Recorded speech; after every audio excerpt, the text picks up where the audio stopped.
सभी को नमस्कार। हम इंडियन पार्टनरशिप एक्ट देख रहे थे।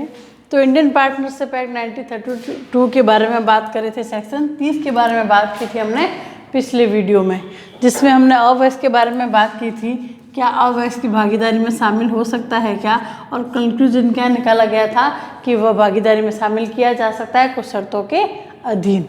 वो एक सिद्धांत था कि अवयस्क क्या है, अवयस्क का करार प्रारंभ से ही शून्य होता है। इसका अपवाद हम पढ़ रहे हैं सेक्शन 30 के अंतर्गत, और वह भी कुछ शर्तों के अधीन उसको शामिल किया जा सकता है अवयस्क को। अब हम बात कर रहे हैं 30(1) में हमने पढ़ लिया कैसे शामिल हो रहा है, कंसेंट है क्या, लाभ में हिस्सा लेगा या हानि में हिस्सा लेगा, हम पिछले वीडियो में हम देख चुके हैं। आज हम बात करेंगे कि अवयस्क को भागीदारी में शामिल कर लिया गया है, तो अब क्या उसके राइट और उसकी ड्यूटी क्या होंगे उसके बारे में बात करेंगे सेक्शन 30 के जो आगे वाले क्लोज दिए गए हैं। तो right and liabilities of a minor. तो सेक्शन 30(2) पहले क्या कह रहा है कि अवयस्क को हमने किस में शामिल किया था, लाभों में अंश पाने का करार किया था।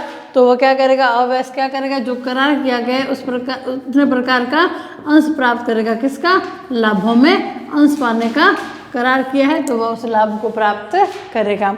अब बात आती है कि ये है तो माइनर, क्या वह फर्म के जो भी लेखा बही हैं उनका निरीक्षण कर सकता है क्या, उनको देख सकता है क्या। तो जो भी लेखा बही हैं उनको देखने का उसको अधिकार है कि वो क्या कर सकता है, उसका निरीक्षण कर सकता है। ये सारी बात किसके अंतर्गत आई है, 30 की जो भी क्लोज 2 है उसके अंतर्गत ये सारी बात लिखी गई है कि अवयस्क क्या करेगा, फर्म के जो लाभों में अंश पाने का करार किया गया है वह लाभ को प्राप्त करेगा। अब क्वेश्चन अराइज होता है कि माइनर तो लेखों को देख सकता है क्या, बहियों को देख सकता है क्या, तो वह भी इसको देखने का, निरीक्षण करने का अधिकार है। अब बात आती है 30 के क्लोज 3 के अंतर्गत कि सेक्शन 30 का क्लोज 3 क्या कह रहा है कि वह किसी भी प्रकार के जो अप्राप्त के जो अंश है वह फर्म के कार्यों के लिए दायी होगा, वह पर्सनल रूप से व्यक्ति के उससे दायी नहीं होगा।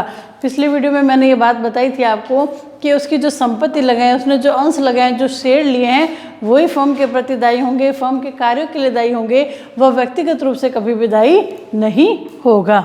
तो ये बात लिखी हुई कहाँ है, ये सेक्शन 30 का जो क्लोज 3 आता है उसके अंतर्गत ये बात यहाँ पर लिखी गई है कि वो व्यक्तिगत रूप से दायी नहीं है, फर्म की संपत्ति के प्रति क्या है, फर्म के कार्यों के लिए उसकी जो प्रॉपर्टी है, जो उसे अंश लगाए हैं वही दायी है, न कि वह स्वयं दायी है। अब बात आती है कि वह अंश में दायी अंश प्राप्त कर सकता है। तो सेक्शन 30 का क्लोज 4 क्या कहता है, अब उसका कोई भी क्या किसमें लाभों में अंश पाने का उसने करार किया है, और कोई भी क्या है, प्रॉफिट है।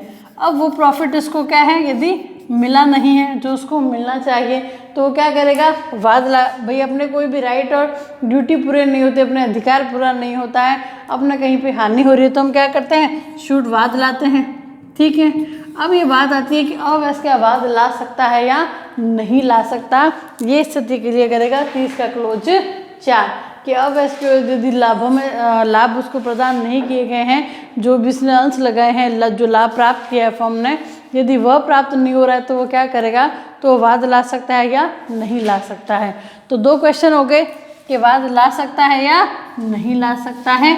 तो 30 का 4 क्या कह रहा है कि वो वाद नहीं ला सकता, उसको वाद लाने का अधिकार नहीं है।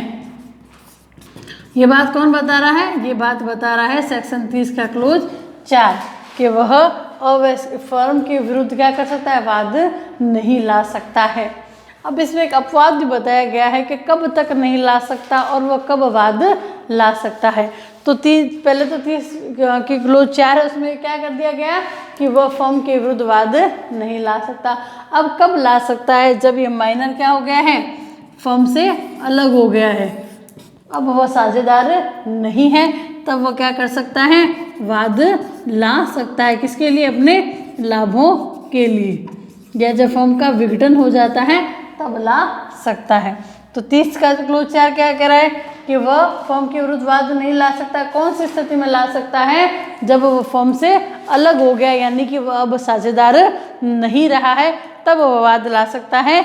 कि क्या कह रहा है, 30 का क्लोज 4 कह रहा है यदि ऐसी रकम का अवधारण या जो भी मूल्यांकन द्वारा किया जाएगा, तो लगभग जो 48 के अंतर्गत क्या हो रहा है, जो भी नियम दिए गए उनके अनुसार ही उसको लाभ अंश मिलेगा। लेकिन ऐसी स्थिति में क्या कर सकता है, वह वाद तब लाएगा जब वह उसका सदस्य नहीं रहता है। क्या कहता है, सिवाय जबकि वह फर्म से अपना संबंध विच्छेद करता है तो ऐसी दशा में उसकी अंश या रकम का अवधारण कैसे किया जाएगा, जैसे कि सेक्शन 49 के जो भी रूल दिए गए उनके द्वारा उसका जो भी अंशों की रकम का अवधारण किया जाएगा और उसका एवोल्यूशन भी किया जाएगा। अब बात आती है इसका प्रोविजन दिया गया, ये क्या कहता है कि फर्म के विघटन का निर्वाचन भाई कैसे होगा, कि विघटन कैसे हो रही है, तो वही बात है कि सब भागीदार यदि एक साथ कार्य करते हुए या फर्म का विघटन करने का जो भी हकदार कोई भागीदार एक दूसरे को सूचना देकर, हम पढ़ेंगे ये पूरा चैप्टर कि डिसोल्यूशन कैसे होता है फर्म का, तो प्रोविडो में ये बात कही गई है कि भागीदार को सूचना देकर सब भागीदार एक दूसरे को, काफ़ी ऐसे प्रकार है जिसके द्वारा भागीदारी का विघटन होता है, तो ये बात वहाँ पर आपकी क्लियर हो जाएगी और ऐसे ऐसे भागीदार में अंशों का अवधारण कर दिया जाएगा विघटन के पश्चात में। अब सेक्शन 30(5) क्या कह रही है, अब ये अभी तक तो क्या था, जिसको भागीदारी में शामिल किया ये है अवयस्क है, अब ये क्या हो गया, वयस्क हो गया है। यानी सेक्शन 30 का क्लोज 4 क्या कह रहा है, इतने हम बात कर रहे थे कि अवयस्क है, अब बात हो रही है वयस्क के बारे में। वह अवयस्क क्या हो गया, वह वयस्क हो गया है, तो 30(4) क्या कहता है कि वह डिसाइड करे कि वह फर्म का साझेदार बनेगा या नहीं बनेगा। अब उसको ये सूचना देनी कब है, उसको ये 6 महीने के दौरान ये सूचना देनी है कि वह साझेदार बना है या नहीं बना है। तो सेक्शन 30 का जो क्लोज 5 क्या कह रहा है कि 6 महीने के अंदर किसी भी समय सूचना कौन देनी है, लोक सूचना देनी है, पब्लिक इन्फॉर्मेशन देनी है, नोटिस देना है कि वह क्या है फर्म में या तो निर्वाचित यानी कि फर्म का साझेदार रहेगा या नहीं रहेगा, इस बात की सूचना देगा। ये बात बताई है 30(5) में।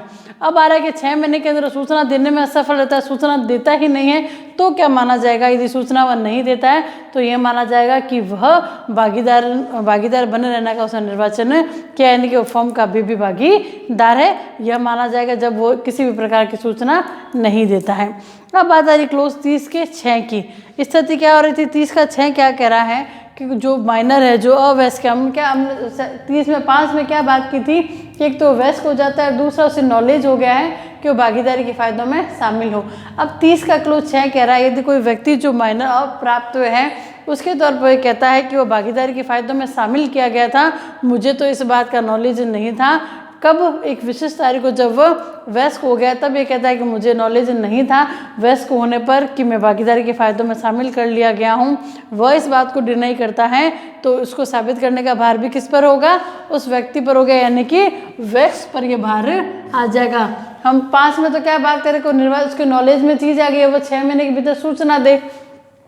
अब 6 महीने के भीतर सूचना नहीं दी तो क्या माना जाएगा, शामिल कर लिया गया। 30(6) क्या कहता है, यदि ये वयस्क क्या होगा, भागीदारी के फायदे में शामिल में किया गया था, मुझे इस बात का पता नहीं था, मुझे इस बात का नॉलेज नहीं था, तो ये बात साबित कौन करेगा, ये जो अवयस्क जो वयस्क बन गया है वही ये बात साबित करेगा कि मुझे नॉलेज नहीं था, नहीं तो क्या माना जाएगा कि उसकी चीज़ में, ज्ञान में यह चीज़ थी, तो साबित करने का भार किस पर चला गया, वयस्क पर चला गया। अब हमने जो 30(5) में बात की थी कि वह निर्वाचित करे कि वो साझेदार बने या न बने, तो पहला जो स्थिति क्या है 30(7) की कि यदि व्यक्ति क्या बन गया, भागीदार बन गया है, वह व्यक्ति क्या बन गया, उसने डिसाइड किया गया कि वो भागीदार बनेगा। यदि भागीदार बन रहा है तो उसके जो अधिकार और दायित्व तो वैसे ही हो जाएंगे जैसे कि पहले बने हुए थे, लेकिन पहले वो क्या था, फर्म में उसके जो अंश है वही दायी थे, लेकिन अब क्या हो गया, वह स्वयं भी दायी माना जाएगा कि उसके अधिकार दायित्व तो उस तारीख तक बने रहेंगे जिस तारीख तक वो भागीदार बनता है, ठीक है।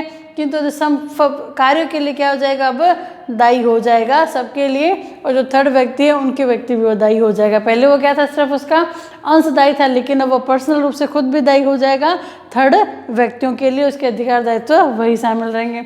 सेकेंडली, फर्म की संपत्ति में जो लाभों में उसका अंश वही होगा जो कि पहले था। तो 2 कंडीशन आ गई कि वो भागीदार बन जाता है, तो उस तारीख को बना था सबके फर्म कार्यों के लिए क्या हो जाएगा, भागीदार के फायदों में शामिल कर लिया जाएगा और दायी हो जाएगा। सेकेंडली, वही बात है कि संपत्ति व लाभों और अंशों का जिसका वह प्राप्त के तौर पर हकदार था वही होंगे। अब क्या कह रहा है 7 का क्लोज ए में तो क्या बन गई कि साझेदार बन जाता है। अब बी क्लोज क्या कह रहा है कि यदि साझेदार न बनने का निश्चय करे तो क्या होगा, तो पहला कह रहा है 8 का क्लोज क्या कह रहा है कि न होने का निर्वाचन करता है। तो पहले क्या होंगे, अधिकार और दायित्व, उसके द्वारा लोक सूचना पब्लिक नोटिस देगा, उससे पहले तक तो बने रहेंगे, लेकिन पब्लिक सूचना जैसे ही देगा उसके अधिकार और दायित्व सारे समाप्त हो जाएंगे।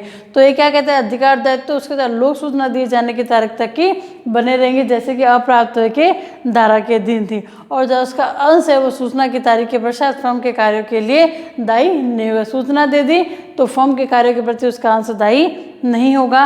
और संपत्ति और लाभों के अपने अंश के लिए क्या है, वाद ला सकता है। हमने 30 के क्लोज 4 में क्या पढ़ा था कि वो वाद नहीं ला सकता है। कब ला सकता है, जब वह फर्म का सदस्य न रहे, साझेदार न रहे, तो वो वाद ला सकता है। तो ये यहाँ पर उसका ये राइट शामिल हो, यदि वो न होने का निर्वाचन करता है तो वह क्या कर सकता है, अंशों के लिए भागीदारी पर वाद दिलाने का उसका हकदार होगा। तो धारा 7 और 8 किससे रिलेटेड होगी, धारा 4 से रिलेटेड होगी। 4 में अपन क्या करें कि उसे नॉलेज हो गया, वो 18 साल का हो गया, नॉलेज हो गया कि वो फायदों में शामिल किया गया है, तो इलेक्ट करना है कि वो साझेदार बने या न बने। तो सेक्शन 7 क्या बताता है कि वो साझेदार बन गया है तो उसके अधिकार ड्यूटी क्या होंगे। और सेक्शन 8 क्या कहता है कि वह भागीदार न होने का निर्वाचन करे तो क्या स्थिति होगी। और धारा 9 के 7 और 8 के कोई बात, जो होल्डिंग आउट का सिद्धांत है, धारा 28 जो हमने पढ़ा था, उस पर यह प्रभाव नहीं डाला जाएगा। इस प्रकार भागीदारी के निर्माण के लिए हमने क्या देखा कि करार आवश्यक है, संविदा आवश्यक है, लेकिन फिर भी अपवादों के दिन किसी अवयस्क को शामिल करके आप उसको साझेदार बना सकते हैं। ठीक है, अब बात आती है कि स्पष्ट कर दिया गया कि अवैध का करार तो प्रारंभ से ही शून्य है, लेकिन जो अतिरिक्त आयकर कमीशन बनाम जो प्रमोद कुमार का एक केस था, उसमें भी कि फर्म के लाभों में तो शामिल कर दिया गया है उसको, लेकिन फिर भी उनके मध्य करार होना आवश्यक है। वीपीआर प्रभु बनाम जो एसएसपी प्रभु का केस है, उसमें भी है कि साझेदार को शामिल तो कर सकते हो, लेकिन आप सभी की कंसेंट से उसको शामिल करेंगे और उनके मध्य किसी प्रकार का कॉन्ट्रैक्ट या एग्रीमेंट होना चाहिए। तो ये सारी स्पष्ट क्या हो रहा है, कुल मिलाकर यही तथ्य सामने आ रहा है कि अब इसको साझेदारी में शामिल नहीं किया जा सकता, लेकिन तो अब इसको क्या कुल मिलाकर भागीदारी में शामिल किया जा सकता है, लेकिन सभी की कंसेंट से शामिल किया जा सकता है, लाभों में शामिल किया जा सकता है। तो ये चैप्टर पूरा क्लोज होता है अब इसके बारे में। तब तक के लिए थैंक यू।